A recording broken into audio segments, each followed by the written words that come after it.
గమనించాలి. నేను చెప్పే స్టాక్స్ కానీ ఇక్కడ చూపించే చార్ట్స్ కానీ ఇవన్నీ టెక్నికల్ లెవెల్స్ మాత్రమే. ఏ స్టాక్ కూడా బై ఆర్ సెల్ రికమెండేషన్ అయితే కాదు. హాయ్ ఫ్రెండ్స్, దిస్ ఇస్ ఆర్పి. ఈరోజు 17th December 2025 నిఫ్టీ దాదాపుగా 42 పాయింట్స్ మైనస్లో 25,818 దగ్గర క్లోజ్ అయింది. ఆల్మోస్ట్ మన 50 DMAని టెస్ట్ చేసింది ఈరోజు. కాకపోతే దానికన్నా కింద క్లోజ్ కాలేదు, ఒకటి మనం పాజిటివ్ లాగా తీసుకోవచ్చు. నిఫ్టీ 50 స్టాక్స్లో చూస్తే 24 స్టాక్స్ నెగిటివ్ ఉంటే 25 స్టాక్స్ పాజిటివ్లో క్లోజ్ అయ్యాయి. ఆల్మోస్ట్ 50-50 అనుకోవచ్చు. అండ్ నిఫ్టీ 500 స్టాక్స్ మాత్రం డిక్లైన్స్ చాలా ఎక్కువ ఉన్నాయి, అడ్వాన్సెస్ మాత్రం తక్కువ ఉన్నాయి. సో అక్కడ మార్కెట్ బ్రెడ్త్ చాలా నెగిటివ్గా కనిపించింది. అండ్ బాగా నష్టపోయిన స్టాక్ అంటే మ్యాక్స్ హెల్త్. ఈరోజు దాదాపుగా 3.9% అంటే 4% వరకు డ్రాప్ అయింది. ఈ స్టాక్ చూస్తే మనం గతంలో కూడా అనుకున్నాము ఇది ఫాల్ అవుతూ ఉంది అని. ఇది ఇంకా ఫర్దర్గా కూడా ఫాల్ అయ్యే అవకాశాలే కనపడుతున్నాయి. కాకపోతే ఒక చిన్న గ్యాప్ ఉంది, ఆ గ్యాప్ ఏరియాలోకి రావచ్చు 1010 ఆర్ 1000 లెవెల్ దగ్గర. ఇప్పుడు 1031 దగ్గర క్లోజ్ అయింది. తర్వాత అపోలో హాస్పిటల్ కూడా ఈరోజు డౌన్ అయిన స్టాక్స్లో ఉంది. Trent, HDFC life, SBI life, Bajaj auto, HDFC bank, ICICI bank, Adani ports ఇవన్నీ కూడా నెగిటివ్లో క్లోజ్ అయ్యాయి. నిఫ్టీకి ఎక్కువగా డ్రాగ్ చేసిన స్టాక్స్ ఇవి రెండు అనుకోవచ్చు. హెచ్డిఎఫ్సి బ్యాంక్ అండ్ ఐసిఐసిఐ బ్యాంక్తోనే ఎక్కువగా నిఫ్టీ మైనస్లోకి వెళ్ళింది ఈరోజు. సో ఓవరాల్గా డిఫెన్స్ స్టాక్స్లో కూడా భారీ డౌన్ టిక్కే చూస్తున్నాం. హై లెవెల్లో బాగా ప్రాఫిట్ బుకింగ్ జరిగింది. అక్కడి నుంచి కొంత షార్ట్స్ కూడా బిల్డ్ అవుతున్నట్టుగా డేటా చూపిస్తుంది. గెయినర్స్లో టాప్లో ఉన్న స్టాక్ శ్రీరామ్ ఫైనాన్స్. దీంట్లో మొమెంటమ్ స్ట్రాంగ్ ఉంది. అండ్ ఈ మంత్లోనే వాళ్ళది బోర్డ్ మీట్ కూడా ఉంది. సో దాన్ని దృష్టిలో పెట్టుకొని ఈ స్టాక్లో కొంచెం పాజిటివ్ మూమెంటం కనపడుతుంది. ఓవరాల్గా ట్రెండ్ కూడా అప్ ట్రెండే కనపడుతుంది. కొంచెం హైయర్ లెవెల్లో 8,880 దగ్గర మాత్రం రెసిస్టెన్స్ స్ట్రాంగ్గా ఉంది. సో కాకపోతే హైయర్ లెవెల్లో సస్టైన్ కావట్లేదు. ఈరోజు కూడా ఆల్మోస్ట్ మనకి 876 ఆర్ 875 లెవెల్స్కి వెళ్ళిన తర్వాత కొంత డౌన్ అయింది. బట్ లోయర్ లెవెల్లో మాత్రం మళ్ళీ అగైన్ రికవరీ వచ్చింది. 864 దగ్గర క్లోజ్ అయింది. తర్వాత ఎస్బీఐ కూడా పాజిటివ్గా క్లోజ్ అయింది. Hindalco, Eicher Motors, Tata Consumer, Coal India, Wipro, Sun Pharma, Infosys ఇవన్నీ కూడా పాజిటివ్గా క్లోజ్ అయ్యాయి. ఇప్పుడు మనం ఫస్ట్ నిఫ్టీకి టెక్నికల్ లెవెల్స్ చూద్దాం. ఇది Nifty daily candle stick chart. So మనం గతంలో అనుకున్నట్టుగానే లోయర్ లెవెల్లో ఏదైతే 25,790 ఇది 50 డేస్ సింపుల్ మూవింగ్ యావరేజ్ ఇక్కడే సపోర్ట్ తీసుకుంది. చాలాసేపు ఈ రేంజ్ దగ్గర అంటే 25,780 25,800 ఒక 20 పాయింట్స్ జోన్లో చాలాసేపు మార్కెట్ స్టేబుల్ అయింది. అక్కడ అయిన తర్వాత లోయర్ లెవెల్ నుంచి కొంత రికవరీ వచ్చింది లాస్ట్ హాఫ్ అన్ అవర్లో. సో 25,818 దగ్గర ఇది అఫీషియల్ క్లోజింగ్. యాక్చువల్గా లాస్ట్ ట్రేడింగ్ టైంలో చూసినప్పుడు 25,830 దగ్గర క్లోజ్ అయింది. ఇది అడ్జస్టెడ్ ప్రైస్, ఇది 25,818 అనేది. సో ఇప్పుడు మనకు సేమ్ లెవెల్స్ మనకి వర్కౌట్ అవుతాయి. 25,790 ఆర్ 780 ఇమీడియట్ సపోర్ట్ లాగా ఉంటుంది. బ్రేక్ అయితే ఇంకొక ఇంపార్టెంట్ లెవెల్ ఇది 25,740. ఇన్ కేస్ 25,740ని కూడా బ్రేక్ చేసి కిందకు వెళ్తే మాత్రం ఇంకా షార్ప్ ఫాల్ ఉండొచ్చు అక్కడి నుంచి. హైయర్ లెవెల్లో ఫస్ట్ రెసిస్టెన్స్ పాయింట్స్ మనం చూడాల్సింది 25,860. ఇది బ్రీచ్ చేసి పైకి వెళ్తే 900, తర్వాత 940 ఇవి రెండు రెసిస్టెన్స్ లెవెల్స్. లెవెల్స్ చూసుకొని దీంట్లో ట్రేడ్ చేసుకోవచ్చు. ఓవరాల్గా కొంచెం నెగిటివ్ బయాస్ ఉంది. గతంలో అనుకున్నట్టుగానే రేంజ్ బౌండ్ ట్రేడింగ్ అనుకుంటున్నాం. సో ఇంట్రాడేలో షార్ప్ ఫాల్స్ ఉన్నా కానీ లోయర్ ఎడ్జ్ దగ్గర మాత్రం కొంత రికవరీ వస్తుంది మార్కెట్లో. రాబోయే రోజుల్లో కూడా కొంత కన్సాలిడేట్ కావడానికి ఎక్కువ అవకాశాలు ఉన్నాయి. హెవీ మూమెంటం ఉండకపోవచ్చు మార్కెట్లో. నెక్స్ట్ మనం బ్యాంక్ నిఫ్టీ లెవెల్స్ చూద్దాం. ఇది bank Nifty daily candle stick chart. So మనం నిన్న అనుకున్నట్టుగానే 58,770 దగ్గర కొంత సపోర్ట్ తీసుకొని 58,926 దగ్గర క్లోజ్ అయింది. అయితే ఇప్పుడు మనం చూడాల్సింది ఇప్పుడు ఏదైతే క్లోజింగ్ ప్రైస్ ఉందో అది almost monthly pivot level. So 58,936 monthly pivot level అక్కడే క్లోజ్ అయింది. అయితే మనకు కీ లెవెల్లో ఎలాంటి మార్పు లేదు. మనం ఇది చూడాల్సింది 59,120 కన్నా పైన డే క్లోజ్ అయితే కొంచెం పాజిటివ్ మూమెంటం రావచ్చు.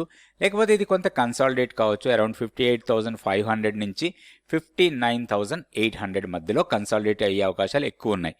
ఒక స్ట్రాంగ్ రెసిస్టెన్స్ పాయింట్ అనుకోవచ్చు 59,300. సో ఇట్లా లెవెల్స్ చూసుకొని దీంట్లో ట్రేడ్ చేసుకోవచ్చు. స్టాక్ ఫ్యూచర్స్ యాక్టివిటీ చూద్దాం. స్టాక్ ఫ్యూచర్స్ యాక్టివిటీలో ఈరోజు ఓపెన్ ఇంట్రెస్ట్ పరంగా బాగా పెరిగిన stock Eicher Motors.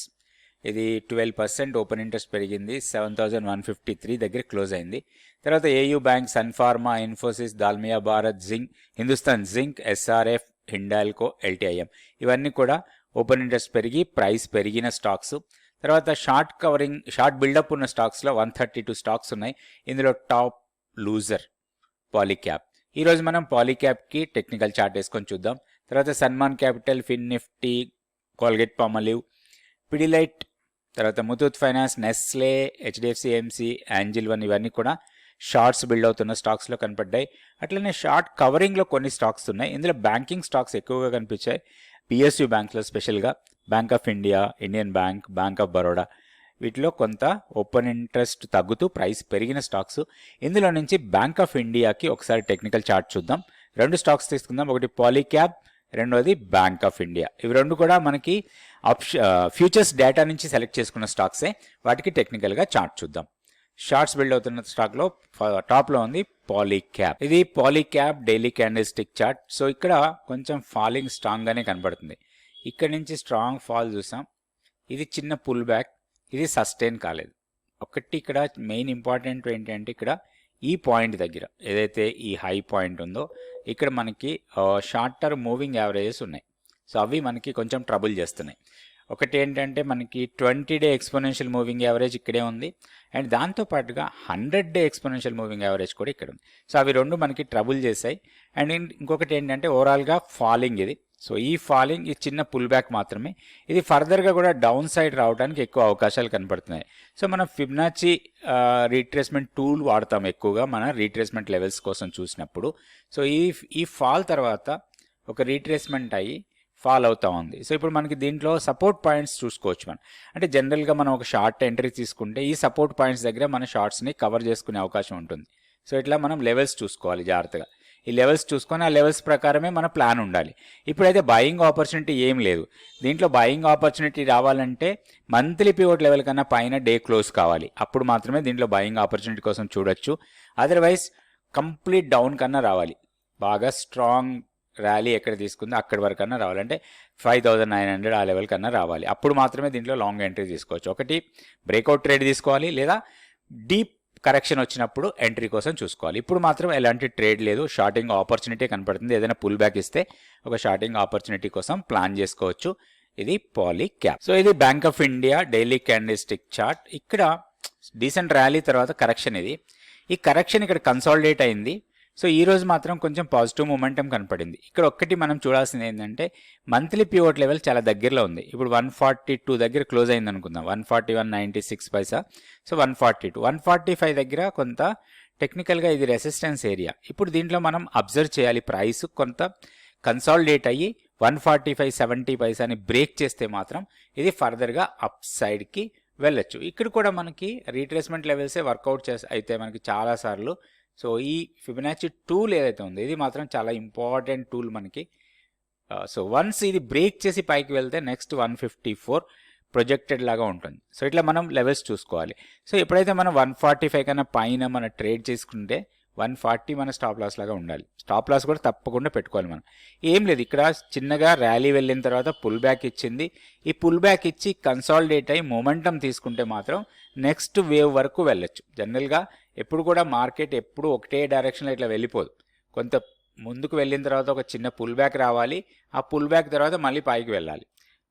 Different methods ఉంటాయి. ఇట్లా వెళ్ళిన తర్వాత మళ్ళీ కిందకు కూడా వెళ్ళిపోవచ్చు. సో ఈ వేవ్ ఫార్మేషన్ ఏదైతే ఉందో దాన్ని జాగ్రత్తగా మనం స్టడీ చేయాల్సి ఉంటుంది. ఆ వేవ్ ఫార్మేషన్ తెలిస్తే మాత్రం మార్కెట్లో మనం ట్రేడ్ చేసుకోవడం చాలా ఈజీగా ఉంటుంది. Thank you so much for watching this video.